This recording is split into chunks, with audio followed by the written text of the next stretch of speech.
Dirty Harry kicked the door open and never said sorry. The French Connection ran right behind it and smashed the windows. These movies were not subtle. They were loud, angry, and convinced the cop was always right even when he clearly was not. The 1970s were messy. Crime was rising, cities looked rough, trust in government was low. So Hollywood made cops who broke rules and called it justice. And people cheered. Today, though, different story. These same movies would spark outrage in 5 minutes flat. Not because they are boring, but because they are brutal, reckless, and sometimes proud of it. So let us rank them, from gritty to absolutely radioactive. Number 12. Shaft, 1971. So technically he is a private detective, not a cop, but Shaft lives inside cop culture. He works with them, fights them, uses them. And the movie swims in the same gritty water as every other crime film on this list. Directed by Gordon Parks, this film drops you into early 70s Harlem with no filter. It is loud, it is sweaty, it is tense. Richard Roundtree plays John Shaft like the coolest man alive, and the film knows it. The music alone makes you feel like you are walking down a city street in slow motion. But here is the thing. The way race is handled is blunt, sometimes sharp, sometimes uncomfortable. Cops are openly hostile. Gangsters are stereotypes. Women are often treated as decoration or conquest. It reflects the time. It does not soften anything. Would it get canceled today? Not fully. But it would spark debates everywhere. Social media threads would explode over how it handles masculinity and sex and violence. Some would call it honest. Others would call it messy and dated. I am on the side that says it is important but flawed. It shows tension between black communities and white police without pretending everyone gets along. That honesty still hits. But the casual sexism, the rough edges, the shoot-first energy, that would get torn apart online. Shaft walks through danger with style, but style does not protect you from modern outrage. Not even close. Number 11. The Laughing Policeman, 1973. This one feels colder. No swagger, no funky soundtrack, just gray streets and tired faces. Walter Matthau plays a San Francisco detective hunting a mass killer after a bus shooting. The movie moves slow. It feels heavy. And the cops are not heroes. They are worn-down men who snap at suspects and treat witnesses like problems to solve, not people to protect. The interrogations are rough. The language is rougher. There is an attitude that the job justifies the tone, that suspects deserve pressure, that fear is a tool. Today, that approach would be dissected in detail. Every raised voice clipped and shared. Every morally questionable tactic debated. The film does not shout about justice. It shrugs and keeps going. Directed by Stuart Rosenberg, this movie shows police work as dull and cruel at the same time. Not glamorous, not noble, just grinding. I actually respect that. It does not glorify violence, but it also does not challenge the system much. The cops stay in control. Their anger is normal. Their bias is part of the job. Modern audiences would struggle with that quiet acceptance. There is no big speech condemning abuse, no clear moral line, just men doing what they think is right. And that gray area, that is what would cause the storm. Number 10. Freebie and the Bean, 1974. This one pretends to be funny. That's what makes it worse. James Caan and Alan Arkin play two San Francisco cops who move through the city like human wrecking balls. They smash cars, tear through apartments, scream at suspects, and throw punches long before anyone mentions procedure. The film presents all of it like a wild buddy comedy. Look at these guys, so reckless, so unpredictable. Except none of it really feels harmless. Directed by Richard Rush, the movie runs on pure chaos. Arguments explode out of nowhere. Violence arrives like slapstick. One moment that would spark outrage today involves the officers intimidating a suspect's family, played as if the scene is part of the joke. The film treats destruction as personality. These characters are reckless, and that recklessness is the humor. But there's little reflection or accountability, just property damage, shouting, and bravado. Then there are the homophobic jokes, which would be torn apart instantly by modern audiences. In the mid-1970s, viewers often embraced that rebellious tone. It felt anti-establishment, even though the characters themselves represent authority. Today, the reaction would likely be very different. Not banned, but heavily criticized because the movie laughs at abuse and treats chaos like charm. Number 9. The 7-Ups, 1973. This movie is pure muscle. Roy Scheider plays an undercover cop in a special police unit that targets criminals facing 7 years or more in prison. That is the premise behind the 7-Ups. The team focuses on the most serious offenders, kidnappers, and armed robbers and organized criminals. On paper, the mission sounds simple and justified. In practice, it is anything but clean. Produced by Philip D'Antoni, who also helped create The French Connection, the film leans heavily into gritty realism. Its most famous sequence, a long, violent car chase through city streets, is staged with almost no cinematic polish.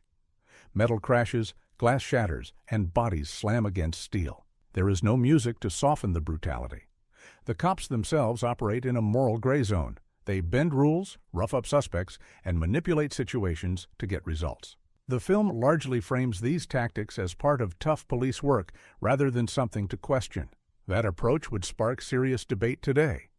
The idea that certain criminals deserve harsher treatment or that due process becomes optional when guilt seems obvious would face heavy scrutiny. The 7-Ups shows a dangerous world on both sides of the badge, but its quiet approval of rule-bending policing would not pass unnoticed now. Number 8. The New Centurions, 1972. This one is quieter than most cop films of its era. It doesn't explode with action or swagger like Dirty Harry. Instead, it slowly pulls the viewer into the psychological toll of police work and asks a difficult question. What happens to someone who lives inside that pressure every day?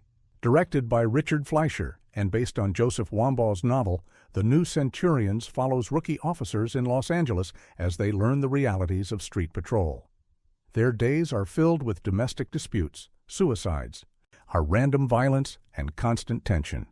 The work never really stops. George C. Scott plays the veteran officer assigned to guide the younger recruits. He is experienced, sharp, and already worn down by years on the job. As time passes, the film shows how the work slowly erodes his stability. The job hardens him. His patience fades. Drinking increases. What begins as professionalism gradually becomes emotional exhaustion. That perspective is where modern audiences might grow uncomfortable. The film portrays prejudice and hostility toward certain neighborhoods as part of police culture, presenting it as everyday reality rather than clearly condemning it. Some viewers would see that as honesty. Others would argue it risks normalizing the behavior. The portrayal of women also feels dated, often placing them on the edges of the story. Yet the film's main focus is the psychological cost of the job itself. It doesn't celebrate brutality so much as show how prolonged exposure to chaos can break people down. Even so, its quiet acceptance of harsh policing would likely spark intense debate today. Number 7. Across 110th Street, 1972. This film doesn't try to soften anything. It drops the audience straight into Harlem and lets the tension speak for itself. Directed by Barry Shear, Across 110th Street follows two detectives pursuing a group of thieves who robbed mafia money. What begins as a simple manhunt quickly unfolds inside a city filled with pressure, distrust, and anger. The streets feel tense and divided, and the police moving through them are far from heroic figures. Anthony Quinn plays an older white detective whose blunt hostility would spark immediate controversy today. Opposite him is Yaphet Kotto as a black officer who pushes back against that attitude while still working inside the same system. Their uneasy partnership becomes the emotional center of the story. The language is raw, suspects are handled roughly, interrogations often cross into intimidation. The film shows a police culture shaped by exhaustion and suspicion. What would ignite debate today is the way the movie presents racial tension without offering a clear moral lecture. Characters say offensive things. Bias shapes their actions. The system itself appears strained and unequal. Yet the film simply presents this reality rather than explaining it. That blunt honesty makes the film powerful, but also controversial.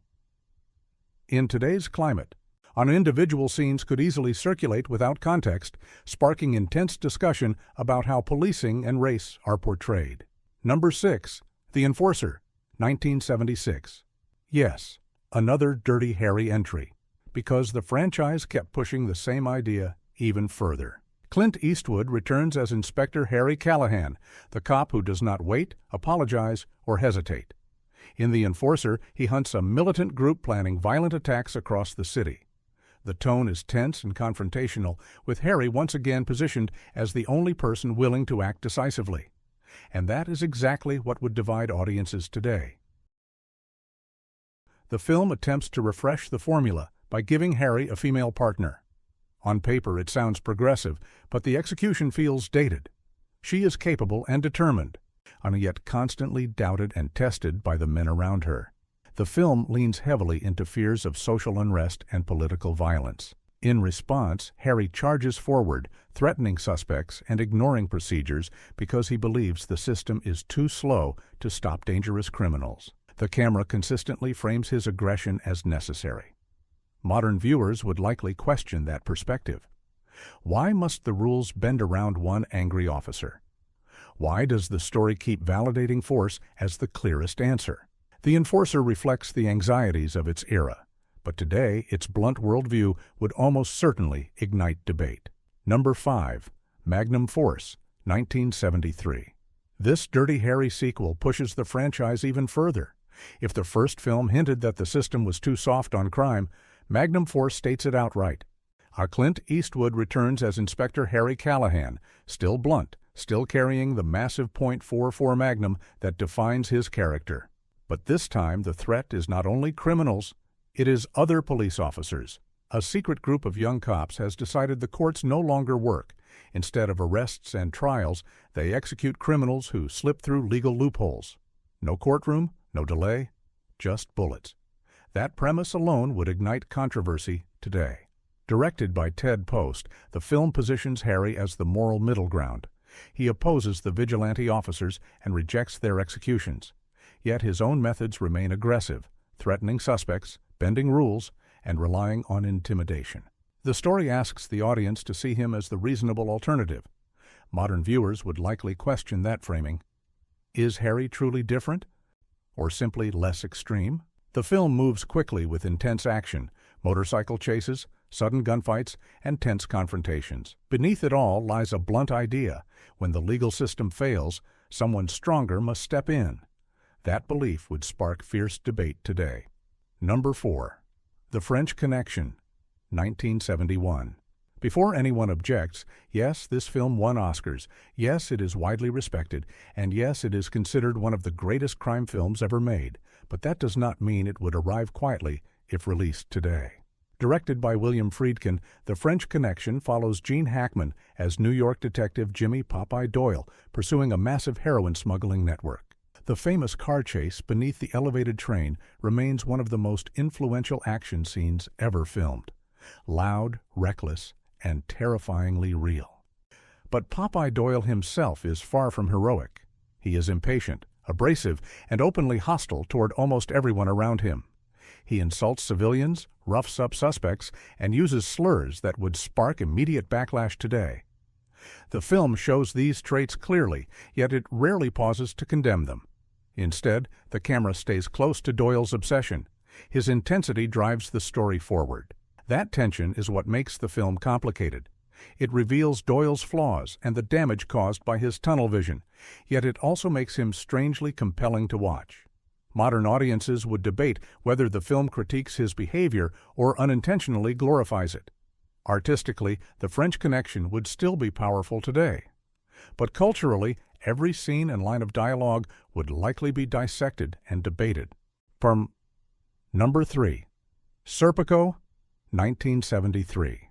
This one hits differently. Directed by Sidney Lumet and starring Al Pacino, this film tells the true story of Frank Serpico, a New York cop who refused to take bribes in a department, drowning in corruption. So you might think this one is safe. It exposes dirty cops. It condemns the system. That sounds modern, right? Not so fast. Because Serpico does something that still makes people uneasy. It shows corruption as normal. Routine. Accepted. Not a shocking twist. Just how business is done. The film opens the door and says, "This is the machine." And the machine is rotten. Pacino plays Serpico as intense, idealistic, sometimes reckless. He pushes against the culture around him. He grows isolated, paranoid, angry. The system turns on him slowly, not dramatically, just steadily. What would get this movie dragged today is not its message. It is its realism. The scenes of cops openly taking payoffs, of supervisors shrugging off complaints, of officers protecting each other instead of the public. That would not feel like history. It would feel current. There are also moments where force is used casually, where suspects are handled roughly, where the badge feels more like armor than responsibility. The movie does not sugarcoat any of it, and here is the twist. It does not end with triumph. It ends with exhaustion, with damage, with Serpico scarred by the fight. In today's climate, some viewers would praise it as brave. Others would argue it still centers the story on a heroic individual instead of dismantling the institution more directly. Because that is the modern debate. Is the problem a few bad actors or the structure itself? Serpico leans toward structural rot, but still tells the story through one righteous man. And Pacino makes him compelling, flawed, emotional, loud. You feel his frustration. That intensity would be dissected now.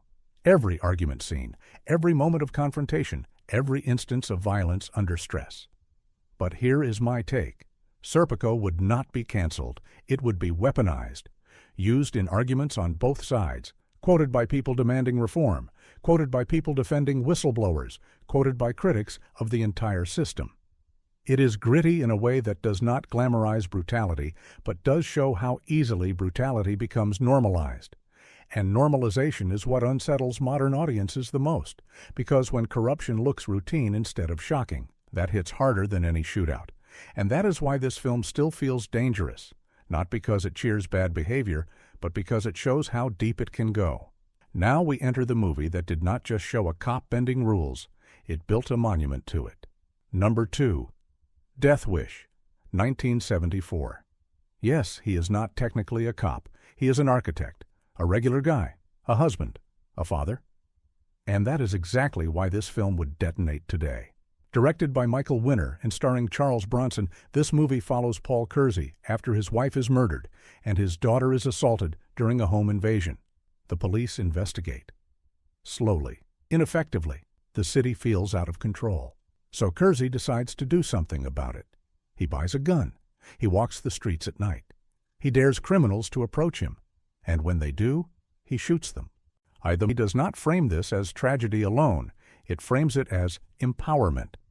The public within the story begins to cheer him. Crime rates drop. The media debates him. The police secretly appreciate the pressure relief. That is the powder keg. Because Death Wish suggests that vigilantism works. That fear is an effective tool. That one angry man can clean up the city faster than the system. In the 1970s, audiences connected with that rage. Urban crime was a headline every day. The sense of helplessness felt real. Today, though, the racial undertones would be examined with a microscope. Many of the street criminals Kersey encounters are portrayed through a lens that feels one-dimensional and coded. The movie leans into fear of urban decay in a way that would spark immediate backlash. There is also the simple message problem. If the justice system fails, then private violence is justified. That line alone would fuel weeks of argument. The film does not celebrate chaos blindly. It shows Kersey becoming colder, detached, transformed. But it never fully condemns him either. It walks the line. It lets the audience decide, and that ambiguity is not safe now. Clips of Bronson walking the subway daring someone to try him would circulate endlessly. People would debate whether the film critiques vigilantism or feeds it. I think it does both. That is why it lasts. It captures fear honestly, but it also packages that fear into a fantasy of control. And fantasies of violent control are explosive in modern discourse. Death Wish does not just question policing. It questions the entire social contract. And when a mainstream film hints that citizens might be better off handling justice themselves, you can feel the temperature rise immediately. That is why it sits this high. Because even decades later, the idea it pushes still makes people nervous. And that nervous energy would not stay quiet for long. And now we arrive at the one that started the fire. the movie that defined the angry cop archetype so hard that everything after it feels like an echo. Number 1. Dirty Harry, 1971. Few images in crime cinema are as instantly recognizable as Clint Eastwood standing in the street with a .44 Magnum, staring down a wounded criminal and asking one simple question: "Do you feel lucky?" That moment from Dirty Harry has been quoted, parodied, and referenced for decades. It helped define the tough cop image of the 1970s. But behind the iconic line lies a film that remains deeply controversial. Released in 1971 and directed by Don Siegel, the story follows San Francisco Police Inspector Harry Callahan as he hunts a sadistic sniper terrorizing the city. The killer murders without warning, leaving the police scrambling while the public grows increasingly frightened. The investigation quickly becomes a race against time as the authorities struggle to stop a criminal who seems to enjoy the chaos he creates. Harry Callahan approaches the problem very differently from the rest of the system. Procedure, paperwork, and courtroom rules mean little to him when lives are at stake. Throughout the film, he threatens suspects, bends legal boundaries, and uses intimidation to get results. The most debated moment comes when Harry shoots a suspect during a pursuit and then interrogates him while he lies wounded, demanding the location of a kidnapped girl. The scene is harsh and uncomfortable, yet the film presents it with a strange sense of urgency and grim satisfaction. For many viewers in the early 1970s, that attitude felt powerful. The United States was experiencing rising crime rates, political tension, and widespread distrust of institutions. In that environment, Harry Callahan became a symbol of direct action, a man who ignored bureaucracy and forced justice through sheer determination. Today, however, the same themes would ignite intense debate. Critics have long argued that the movie carefully shapes the story to justify Harry's behavior. The villain is portrayed as almost impossibly cruel, which makes Harry's aggressive tactics appear reasonable by comparison. And that is why the film still provokes discussion. Beneath the action lies a troubling question. When the system fails, should someone be allowed to step outside it to restore order? Because beneath the gunfire and gritty action lies a belief that remains both seductive and dangerous. The idea that when institutions fail, a justice must come from someone willing to step outside the rules. The 70s did not whisper about policing, they shouted. These films captured fear, anger, and raw power without soft edges. Today, they would spark outrage debates and think pieces for months. But ignoring them misses the point. They reveal what audiences once cheered, and that truth is still uncomfortable.